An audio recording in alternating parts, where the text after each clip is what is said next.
ja valmistub Gloria Pinberg.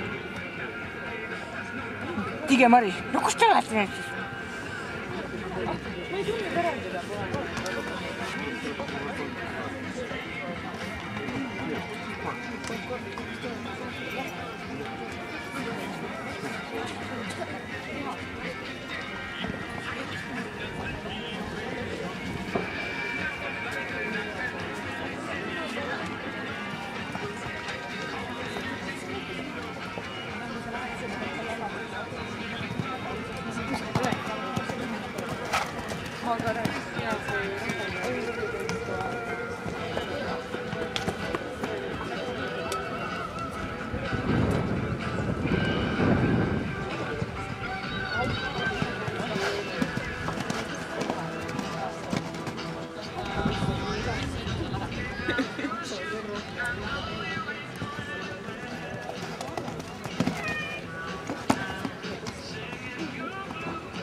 Kolmas aeg oli Tõlvande Krootlas Kaap.